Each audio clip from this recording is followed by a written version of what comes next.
guys, it's Hashim here from Pushing Film. I'm out with my friend Matt. How's it going? We're in the streets of Melbourne and we're doing the first of a series of vlogging style episodes that we're hoping to do for Pushing Film. And we're just going to go out there, shoot the streets and see what and who we run into. But first we're just going to drop by Michael's camera so we can grab an ND filter because Matt helps us out for production with his brand new Fuji X-T2, which we'll talk more about in a moment. So we just ran into a few guys shooting film coming out of Michael's camera. So we're just going to introduce them and ask them what they're shooting with. And sorry, first, your name is? Dane. Dane, and what are you shooting with today? Leica M6 TTL. So many Leica M6s around. Yeah. I'm the only one who doesn't shoot Leica. But yeah, why do you like shooting with the M6?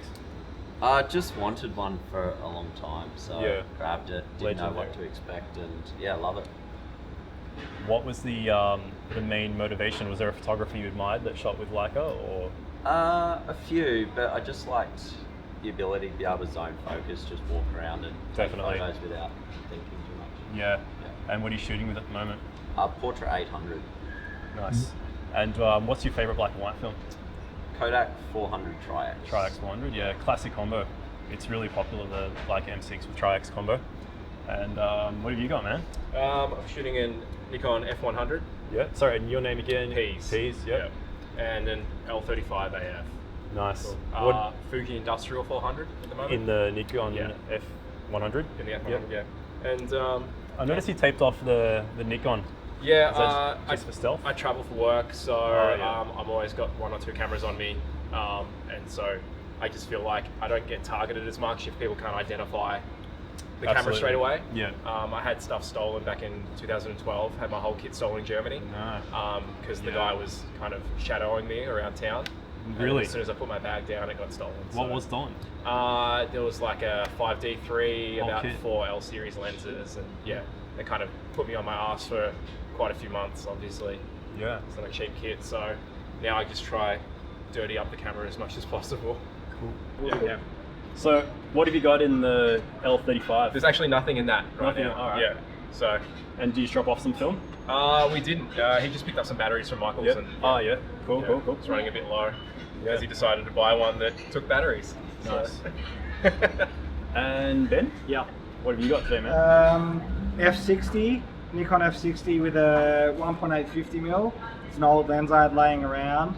Then I borrowed Dane's F60 at Christmas. Really liked it and picked one up cheap on eBay, and it's been really good. I've had the Mu for a while. The Mu.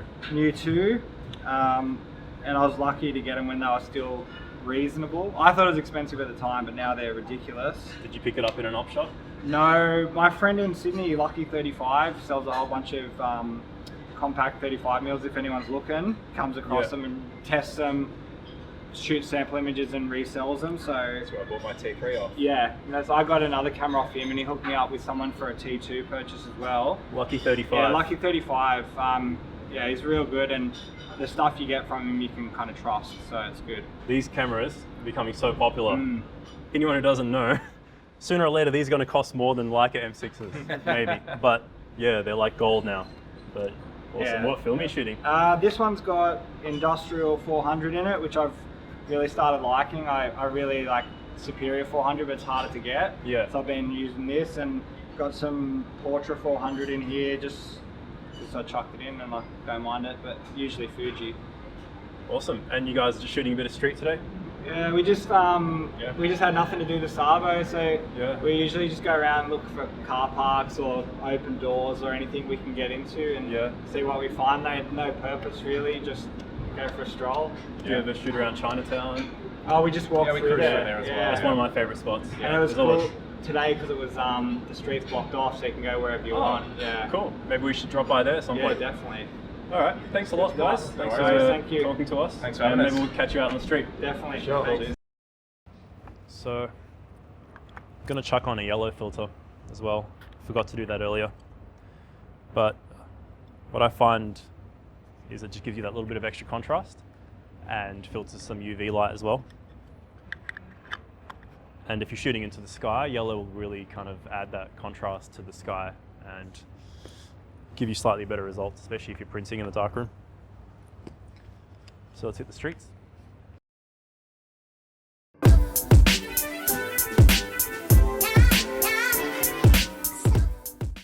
So that was pretty cool meeting those guys. One thing I am noticing about Melbourne is that there's more and more people shooting film, especially on the street. Like, I actually just think I saw someone shooting with a Minolta maybe. So maybe we'll see if we can approach them, ask them why they shoot film. Hey, so we just spotted another film shooter. I just met Julia. I thought it was a Minolta, but she's shooting with a Konica. If you can introduce yourself, tell us what you're shooting with and why. Cool. I'm Julia. I'm shooting with a Konica Auto Reflex T3. It's an absolute tank of a camera, which is part of the reason I like it.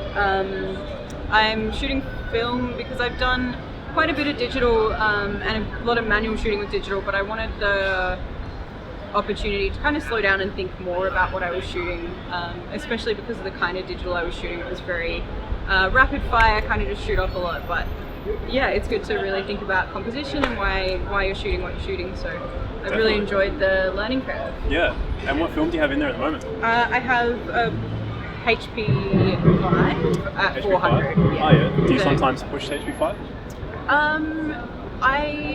We do all of our own processing at uni, so I'm currently doing a film unit at Monash. Awesome. So we shoot, develop, and create more of our own shots. Cool. So I'm not super familiar with push processing, but yeah, generally just develop it at box speed and then Nice. kind of go from there. Awesome. Yeah. All right. So you mentioned darkroom printing. That's pretty cool. What do you normally print in the darkroom? We're printing at 8x10 size generally. Yeah. There is a bit of flexibility if we want to do other sizes, but yeah, generally 8x10. We started out doing contact prints of all our negatives, and we've sort of started moving into enlargement lately, which has been really fun. Yeah. Just the whole process of getting your test strips and getting the exposure right and playing around with it. It's really fun. Yeah, really it's fun. been a lot of fun. And do you normally just use Ilford resin coated paper or fiber? We started out on resin coated, Yeah. and we've been doing a bit of fiber based the last couple of weeks. Nice. It's amazing the difference between the two. Yeah. Anyone who hasn't tried darkroom printing, like I'm sure as you know, it's really worth it, really worth learning. So we highly recommend it. Screaming child. And what's your favorite thing to shoot? Street photography, landscape?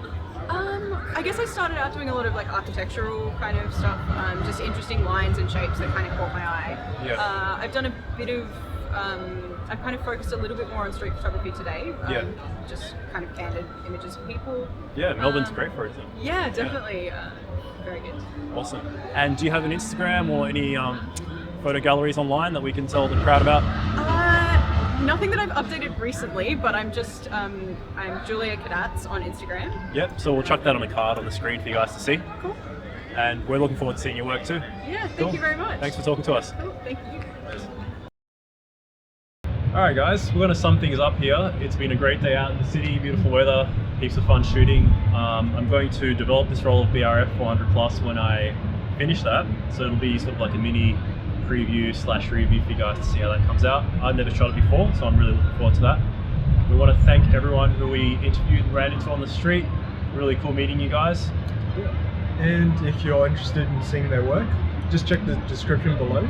I'll have all their social media info. And yeah, thanks a lot.